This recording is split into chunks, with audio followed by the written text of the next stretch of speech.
Hello fellow collectors, I hope you're all doing very well. Today I continue my series where I talk about the best films I saw in the preceding month. March was a little bit of a slower month for me with regards to watching films, so I don't have quite as many to talk about as usual, but I did manage to get myself out to the cinema a good few times in March, which was really great, including one screening where I actually had the entire cinema to myself, which was a lovely experience. So fewer films, but some much better viewing experiences for them. Anyway, that's more than enough preamble, so let's get right into it and talk about the best films I watched in March.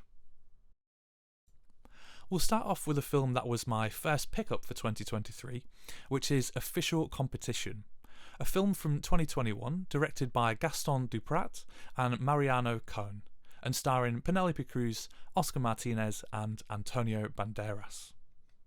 In the vein of several great films before it, this is a film about making a film, though think less 8.5 and a bit more day for night. I suppose I would call it a dark comedy, though to be fair a good chunk of it isn't really that dark at all, and almost just straight comedy with a good deal of satirical subtext. Penelope Cruz plays this parody of what we would think of an art house director.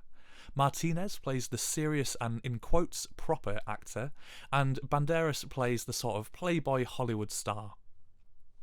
The film charts their journey of making this film together, though it mainly focuses on the preparation for it, rehearsals and the like, and in amongst that shows the extreme lengths that some will go to, the rampant disrespect, the madness, the lies and the joy of success when things come together.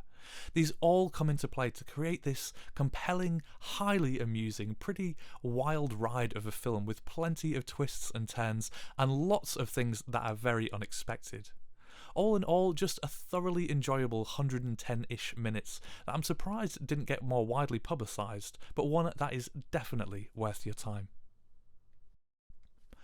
Up next is Lunana, a Yak In the Classroom, a film from 2019, though actually just released here in the UK in 2023. Directed, produced and written by Pawo Chongying Dorji and starring Sherab Dorji as our main protagonist. The film is set in the stunningly beautiful country of Bhutan, which is located close by to Nepal and Bangladesh and is very much in the Himalayas. It's a directorial debut and also I think most likely on-screen acting debuts from almost all of the film's cast, as I couldn't find any other credits for any of them. The story itself follows a young teacher as he gets transferred, very reluctantly, to teach in a remote and high-up village in the mountains. It is stunningly shot and really captures some of the astonishing beauty of this small country that has a total population of under 800,000 people. I did read a review which didn't give it great marks, and I understood all of the points that they made and even agreed with more than a few of them, but for me this one is a film that becomes more than the sum of its parts. Yes, there could be more to the story, there could be more depth, and the ending might not be for everyone. But honestly, it's almost impossible not to fall in love with this place and these people over the course of this heartwarming journey, that considering the lack of experience from the director and the cast, was brilliantly made. Moving on, we have Bay of Angels, a film from 1963 and directed by Jacques Demy and starring Jeanne Moreau and Claude Mann. This is easily one of the greatest films I've ever seen around the subject of gambling. From beginning to end, the story is expertly told, and you are carried along on this ride, often mirroring the emotions of Claude Mann's character. Addiction is shown in various ways, and just excellently done to show the madness and self-destructive nature of it, and yet also the allure and the glamour and desire for it as well. It's a film which doesn't just show you, but also helps you to understand, which is quite a rarity and really shows Jacques Demy's quality as a director, I think. There's also a stunning performance from Jeanne Moreau. She was incredible to watch here, though kind of difficult to explain why without giving more of the story away, so I'll just say that she was so good that it has propelled me on to watch more of her filmography, and I actually bought another of her films right after seeing this one. Youth, greed, money, addiction, with all the accompanying highs and lows. This is a film that doesn't shy away from any of it, and it is a fantastic watch. And then last but not least, we have The Beasts, another one that I saw in the cinema. It's a film from 2022, though again released here in the UK in 23, and it's directed by Rodrigo Sorogoyen and starring Denis Menochet and Marina Foy, Louise Zahara and Diego Anido. I'd describe it as dark, troubling, moving, heartbreaking and thrilling. It's a story of a French couple who have moved to a small village in Spain in order to farm and have the best of intentions, and the clashing that takes place between themselves and the locals.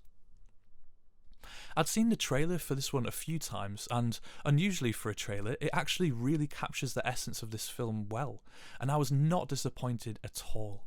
This one was a real ride that was at times hard to watch, bleakly realistic and apparently loosely based on actual events. The film starts off excellently and perhaps on an unexpected note, but the sequence that it shows perfectly sets the tone for what's to come, with some absolutely sensational performances, particularly from Denis Menochet and Louise Zahara, coupled with it being stunningly shot so that you really feel the intensity rolling off the screen. This was one that I was very happy to have seen on the big screen at the cinema. And then we're on to just a few honourable mentions from me. The first one is Winter Light from Ingmar Bergman, a really brilliant and moving story of a church pastor. And then from Claude Chabrol, whose films I'm getting stuck into at the moment, we have Nightcap. And then last but not least, Predators, which I would say is a guilty pleasure, but honestly there's no guilt about it because it's a great film with a dark and gritty performance by Adrian Brody, and one that I hope the Predator franchise returns to in the future. And with that, we come to the end of the video and my march in film. I hope you also had a great month of great movies, and I hope your April has been going wonderfully well too. Thank you so much for watching, and I'll see you in the next one.